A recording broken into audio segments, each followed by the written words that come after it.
really pleased to be joined by Abby Dixon this morning, who's very kindly given up some precious time to go through some questions. So, Abby, thank you for doing that. I'm very grateful to you. I'm very welcome. So, golly, looking through all the things that you have achieved in your career is quite something. So, I'm going to give a really braced version, and then we'll go into the questions, and I'm sure it will just kind of naturally flow from there. But an award-winning marketer, so you work with some very big brands, so Britvic, Burger King, Premier Foods, and then you've done consultancy work, you've worked as a trainer, a mentor, and obviously now you've got the whole marketer as your very well known and much loved podcast. And I know you're going to tell us as we go through the questions kind of more about your career to date, but very impressive. You've won lots of awards. I know you're highly regarded, and grateful to the mutual contacts who've connected us to do this today. So we'll go through, if we may, really keen to understand more about your journey and what you've learned and what you can share with others who are looking to emulate your success. Yeah, so my journey started as a client-side marketer, so 15 years client-side before then moving into consultancy, which I've been doing for the last 10, maybe 12 years now. And so if I talk about my early career, lessons that I've learned, I think it's really about following and listening to the things that you enjoy, or as breadcrumbs, as I call them, and following those. So if I think back to my very first career, which was working for the British Council, which is the PR and promotional sector of the government, in that role, what was really clear to me is that I loved the strategic thinking, that part of marketing. So, that then led me on to my kind of next roles, which were very much focused on writing the strategies in certain sectors before then working on consumer durables brand Bosch, and then thinking about how we execute and bring those strategies to life in local market. Before then, as you just said, working for Premier Foods. And at Premier, I was very much responsible, a little bit of Abby fixed it, brands that were not necessarily achieving what they should be or could be achieving, and how we can step change their growth. So, I had one brand that was looking after a brand that was expected to have double-digit growth as a controller. Another role was looking after 10 brands that were a portfolio of brands and saying, what should we do with them in order to grow, to sell, what should we do? So, really varied roles, which then led me to a role at Burger King. So that was a time when Burger King was in decline in QSR, when all the other brands were in growth. So the owners of the time of Burger King were like, okay, so we need to put some new management in there. So myself and my colleague, when the new fresh blood that went in, and really thought about how do we step change the growth and leverage the growth that's happening in this market for Burger King. Before then, moving over to Britvic, where I started initially as a in-house plant, in-house strategic support. So I used to look after a variety of different strategic projects for them, from maybe a new brand that they've bought, thinking about what we should do with that, to relaunching the way in which they approach certain markets. So really varied roles, and all very much breadcrumbing, following the strategy, like in the execution, like in the brands, like in that sector, thinking holistically, thinking across the business, working with the wider business, like all of those things kind of evolved. And then I got to a bit of a crossroads, and I thought to myself, I'm lacking a bit of fulfillment. I've done, lots of these different projects which are exciting. I always say good on paper, but not always good in soul. And so I went and sought the help of a coach, which actually was one of those pivotal crossroads moments that actually was so powerful that made me want to then become a coach. But in that crossroads, I took the time to define my values and the things that I'm really passionate about, and my skills and all the things that I now help people do as a coach. And that's where Labyrinth was born. So that was a consultancy that I started in 2015. So yes, it'll be 10 years in February. And Labyrinth was born about allowing me to leverage all the things that I enjoy doing. So training, empowering people, using all of the background of training that I've been doing for the CIM. So, fun fact, I actually, after I did my postgrad myself, I started to teach on the professional qualifications. So while I had a client side role, I was teaching for the CIM.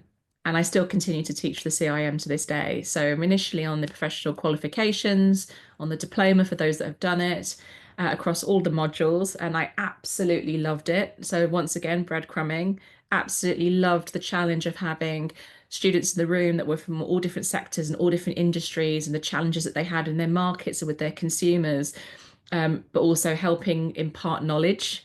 But also for me, I was learning from them as well, all the different challenges that they were facing and how they were looking to solve. So I did that also while I was in client side role. And so when I was looking at setting up Labyrinth, it was natural that I was going to bring training into that mix of what we offered. It was natural that obviously, as we said right at the beginning, it was going to include strategy because I absolutely love writing long-term strategy and looking at how a brand or business can grow. But as we know, writing strategies but bringing them to life is a whole different ball game. And having seen different consultants that had set up consultancies that help them write the strategy, everyone would walk around with the piece of paper saying, like, okay, great, we all agree, we're all aligned, what do we do? And they'd kind of go, bye, I wish you well. And having been on the other end of that, I just thought, well, what can we do differently? So Labyrinth's proposition was very much around, how do we help you navigate through that maze? How do we help you bring this strategy to life? And whether that's training, support programs, extra resource, looking at your capabilities, looking at your structure, looking at the team, whatever it took to make that strategy start to come to life. Until the team kind of went, yeah, okay, I think we've got this now, we can go. So that was Labyrinth, and Labyrinth is still going to this day. But upon that journey, I had a bit of a Jerry Maguire moment. And that Jerry Maguire moment was I was on holiday. I was lying by the pool in Cyprus, and I remember it very vividly. And I was reflecting. I was reflecting on the 2 weeks that had just gone by. And in those 2 weeks, every marketer that I had spoken to was fed up. It didn't matter if I was consulting, mentoring, training, didn't matter what I was doing with them. Um, Everyone was just this underlying feeling of overwhelmed, unfulfilled, fed up. And I was like, well, I can't have this. Like, I absolutely cannot have this. I absolutely passionate about marketing profession. I always say, marketing geek hashtag sorry, not sorry. So, to hear marketers say that they are, feeling frustrated with the profession is not okay with me. So I kind of sat there and thought, well, what can I do to help? What is causing these problems? One of those things was lack of clarity on the skills that they need today to grow the brands and business of tomorrow. Like, new skills are constantly being thrown at them, but actually, what are those core skills that they need in order to step into the role that marketing is playing now, which is great. It's to lead the long-term commercial agenda. And, as someone who listens to the podcast, I'll always talk about marketing should be leading that long-term commercial agenda. But with that comes a more pointed set of skills around strategy, around effectiveness, return on investment, owning the having the commercial acumen to own the commercial agenda, be able to have clarity on strategic choices, in addition to all the things that we also grew up doing, which is, communicating effectively with our consumers, disrupting in a cluttered environment, all the things that we had done historically. So instead of being given the product or service and being asked to communicate it, we're now developing it and bringing it to market. So the breadth of the role had massively expanded, but also there was a skills need. We are now leading, and that doesn't matter whether you're in a formal leadership position in marketing or you are leading a campaign or a project. I believe we're all leading. And that takes a certain set of soft and leadership skills in order to bring that to life, or human skills is probably a better word, but I adopted the one that we all use, soft. So what are those skills that I see in the marketers that I have trained, and having trained thousands of marketers, it was those skills that I really see with those that are able to connect on an emotional level. So the curiosity, the empathy, the creativity, but also those that are able to bring people on the journey with them and really bring those plans to life with a cross-functional team. And then last but by no means least, the personal understanding, that crossroads moment that I talked about where I went and saw a coach and I got all this clarity about who I am, what drives me, what motivates me, what work I should be doing that reflects that, the business that I built that is based on the values, my strengths, what I bring to the world. I was like, well, how can I give marketers that understanding as well so they can take the reins of their careers and their lives as a whole and be more fulfilled in what they do, not just successful in it. So that's where the whole marketer was born. It started as a podcast. It was then a book. And today it is a, consultancy practice where we offer a variety of training programs, workshops, consultancy to help people get really clear on what the skills they need and then help them to develop those skills to be more successful and fulfilled in what they do. No wonder it's been so successful, because it was driven out of a real purpose and very obvious passion to change something that you felt wasn't right. Good for you. It's great, and it sounds like you've also over your career you clearly like fixing problems. So you've talked about the kind of Abby fix that, so you clearly enjoy the strategic element as well, but kind of the fixing the problems as you work your way through. Yeah, definitely. And I think one of the reasons I came into marketing is because I love the psychology of humans. Yeah.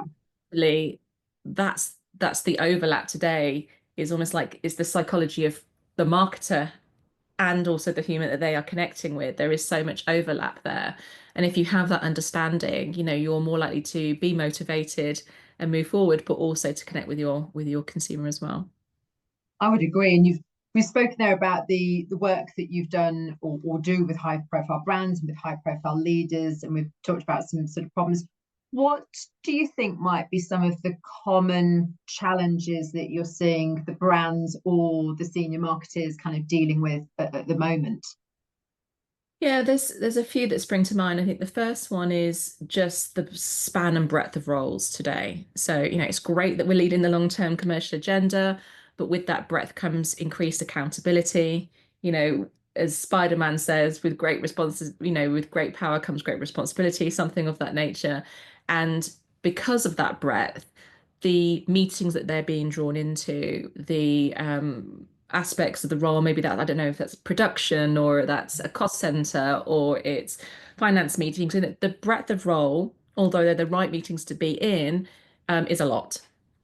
And as a result of it being a lot, it means that there is less time to slow down and take those moments to really think about the future. Director roles, as the focus of those roles is to provide direction. And in order to provide direction, you need to be able to, take stock. Where are we now? Where do we want to get to? What's the change that's going to need to happen to get there for the people, for the processes, for the team, for the wider business? What's the role that marketing needs to play? What does the team need to deliver? I could go on and on with all those things that they need to consider, but the ability to slow down, to speed up, if you will, is really important, and they're not getting that. I think that they're not getting that, but they also need to make time for that. So it's that tricky piece. Yeah. And I think another thing that's taking a lot of their energy is that we've got kind of that middle tier marketer that isn't as strategically trained as they were historically. So whether that's because historically we had some skill gaps coming into the profession and people were over promoted, whether that's because that marketer has come from a more specialist digital role and maybe didn't have the wider strategic thinking. But you've now got this like middle tier of marketers that isn't as strategic as they once were. And so their ability to understand the strategy that they need to write to deliver the corporate goals or strategically inform, the team in which they're asking to do work, the why behind they're doing what they're doing isn't happening. And I'm seeing leaders having to, jump into bits that they wouldn't have had to historically, which is obviously taking up their time. And most marketing leaders I see are just quite tired, really. They're tired on the energy that it takes to constantly shift internal perceptions on the role of marketing, to constantly educate everyone what the role of marketing is.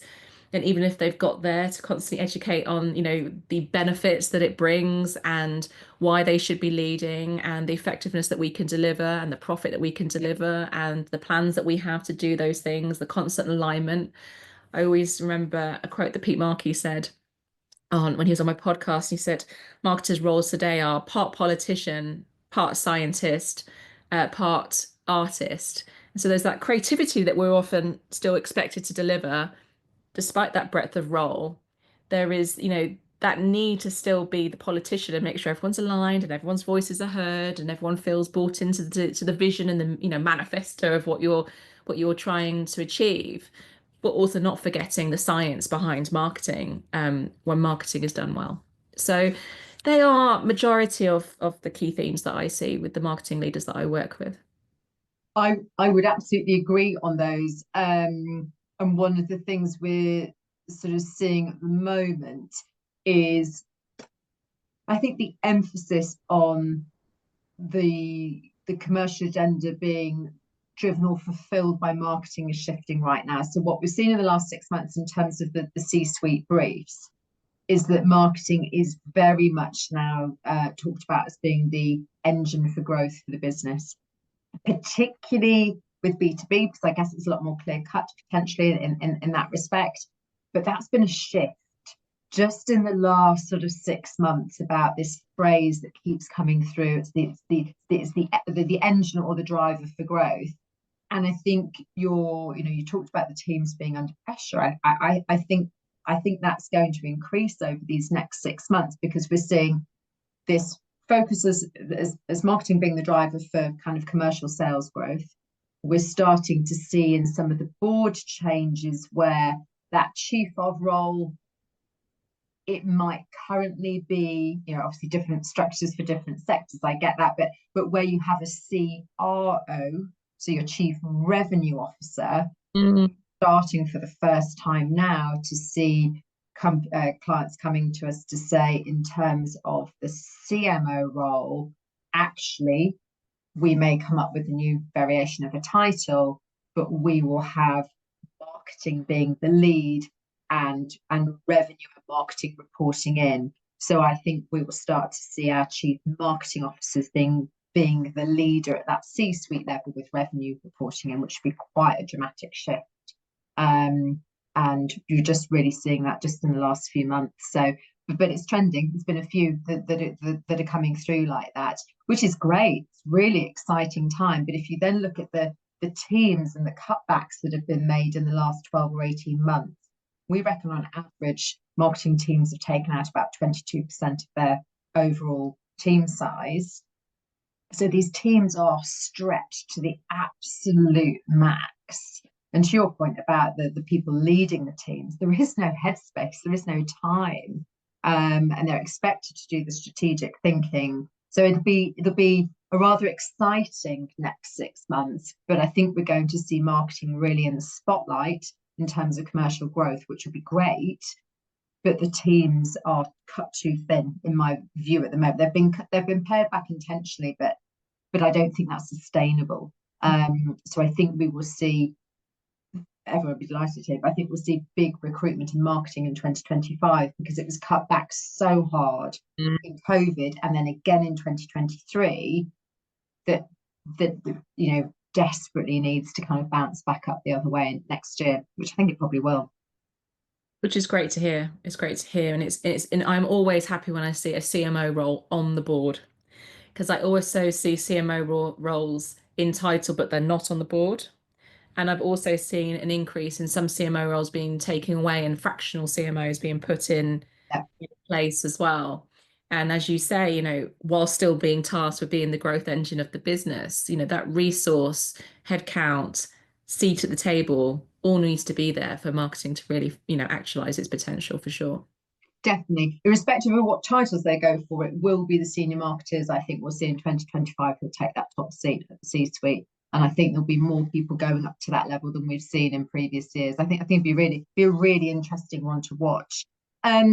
Which leads us on really nicely in terms of priorities for senior leaders over the next few years. I know they're trying to juggle quite a few things, but what are you seeing as through the work you're doing in terms of what the priorities might be? So it's funny that you say that around that percentage of kind of resource that's been cut, because that expectation for growth is still there, but there's still a do more with less. Yeah. And particularly for businesses that were marketing efforts were focusing kind of performance marketing or programmatic, where they saw short-term bursts of results. I'm seeing the ask for more to do more becoming an ongoing challenge. But I think, the number one priority for senior leaders is to just set the clarity.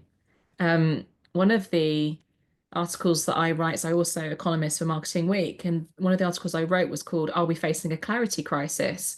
And the answer is, I think we are. No, not I think, we are. Which is, to your point, the headspace to be able to think, are we really clear on where we're heading and the choices that we're making for the growth of the business, and not just the growth, but to retain, the growth that we've had to date, so we don't have leaky buckets.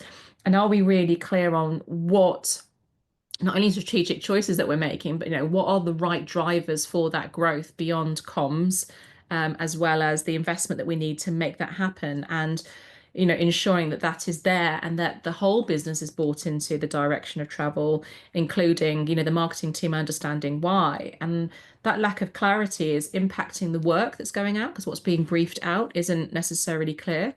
It's impacting the role that marketing is being perceived to play. And I think it's impacting actually the true growth that we can deliver. So I would say clarity, doing more with less. I think there is definitely more changes that constantly being thrown at us as well.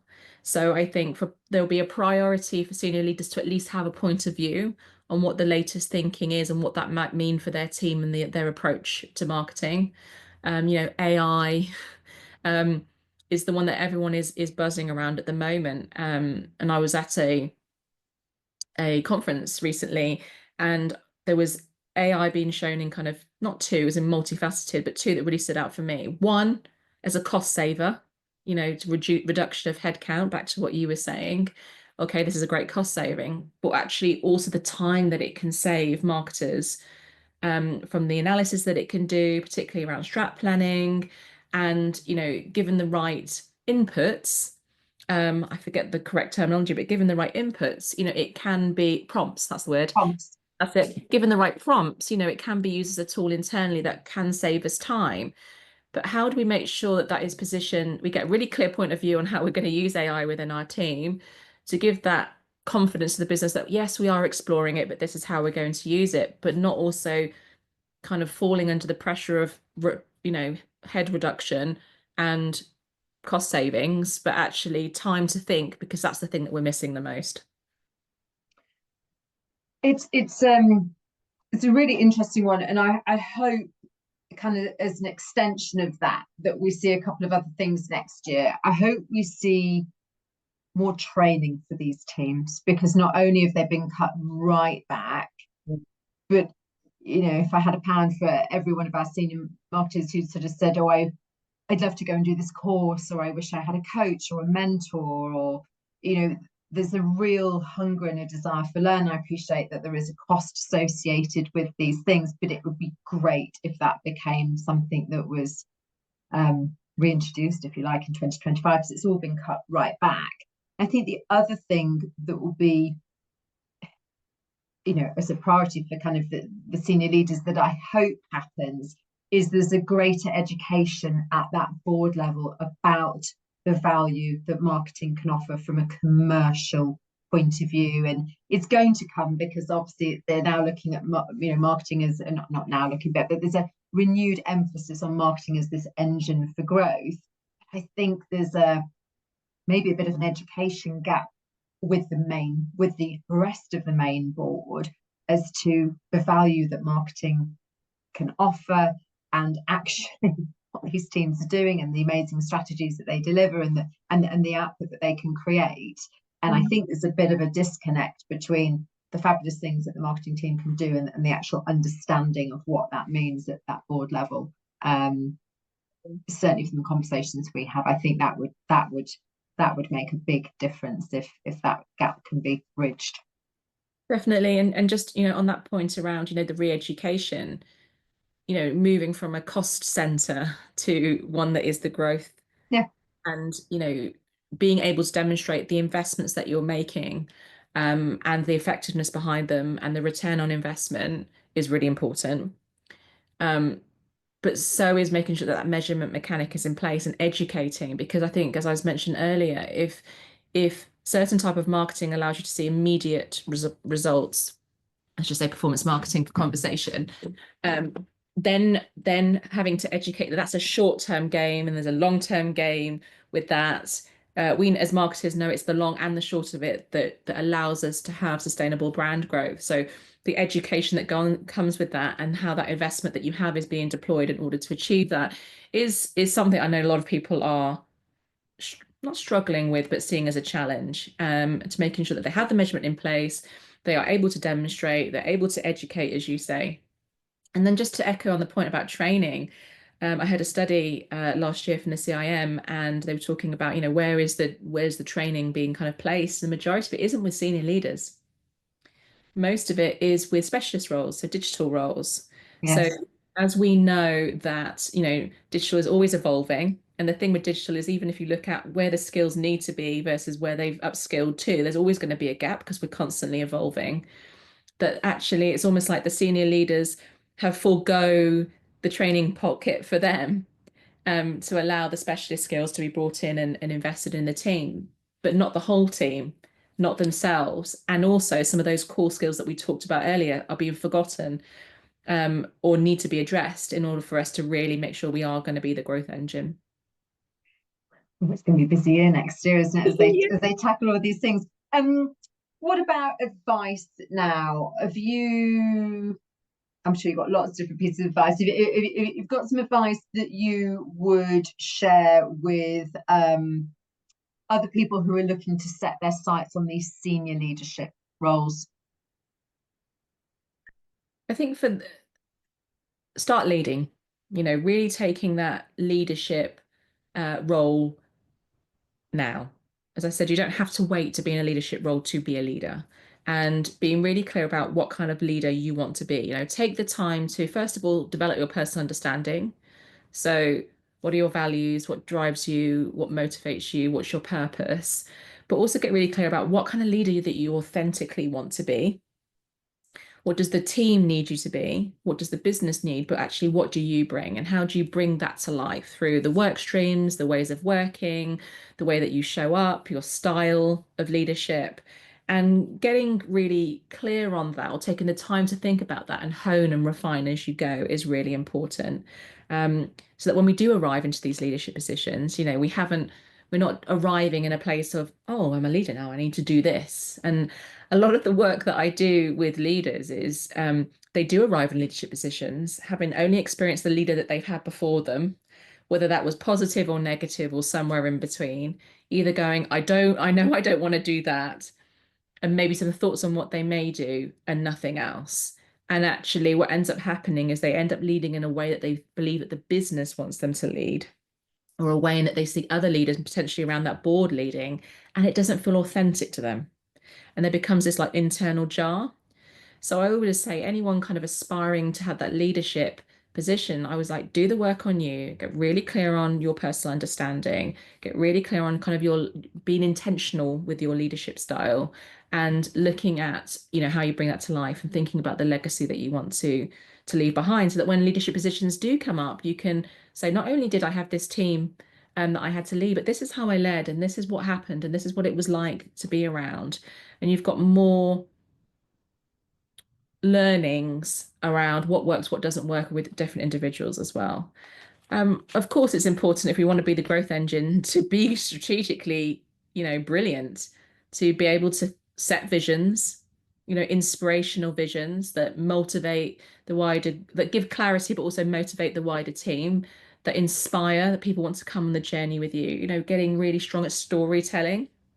Yep. Telling that story so everyone palpably can feel the change that's ahead and wants to come with you on the journey. Being really clear, clarity, as I always say, clarity, clarity, clarity. That is a key role today of anyone in a senior leadership position. You are there to set the vision, the direction of travel, the prioritization around these, the key milestones to make people believe that these things are able to be actioned, and they understand the point on the journey. They understand the why we're doing what we're doing, and more importantly, they can understand the role that they are playing and how that ladders in and helps to deliver that vision. All of that takes time and energy, and for me, that is the most important thing that marketing leaders need to be doing today. And your first one you mentioned there was about thinking about the type of leader that they want to be, and obviously you'll work on a one-to-one basis with your own clients doing this. But is there a toolkit or a resource that people could look at to kind of get themselves started thinking through the kind of leader they want to be? Yeah, there's some reflection exercises in my book, but I'm happy to also put some reflection questions together, Susie, that you can share with your Excellent. audience. Yeah. That would be amazing. Thank you. Because at this time of year, it's a classic time for reflection. So yes, please, I'm going to take you up on that. That'd be much appreciated. Um, we talk a lot about sort of positivity and resilience, and having a positive and resilient mindset. So we have a question on all of our Q&As about mindset. And it now features in all of the client requirements as well in terms of the job briefs. Is this something that you see, is there a common link with the people that you work with in terms of them having a positive and resilient mindset? And do you have any tips for success with regards to having a positive and resilient mindset? I think it's so important for these roles. Yeah, great significance. I just wonder if you have some fabulous tips you can share. I do. So first of all, just to point to a resource, I wrote an article for the Marketing Week once again on resilience and why it's an important skill that marketers possess. But I'll just start with defining what resilience really means, because I think it often gets muddled up with endurance. Yes. And endurance, is the ability to keep going, but resilience is the ability to deal with setbacks. And, in marketing, we will always have setbacks, whether that is a change in market conditions, whether that is changes in consumers or trends, whether that is internal priorities or shifting, changes in budgets, headcount, resource cuts, all the things that we've just spoke about. Never mind the fact that all our I was saying, we, bring our whole selves to work, right? Never mind all the things that we deal with in our day-to-day lives personally as well. And so, resilience really is the ability to deal with those setbacks. And I talk about this in my book, but and also I do run a resilience workshop. So what I thought I'd do is I just share kind of some of the 5 pillars I talk about in the workshop. So the first is to be future focused. I've just spoke about the ability to have the vision for your team and for your business, but for yourself.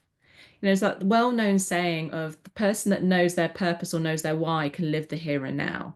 So the setback that you experience will feel lesser if you're really clear on what the end thing that is that you're trying to achieve for yourself. So setting goals for your life as a whole is really important.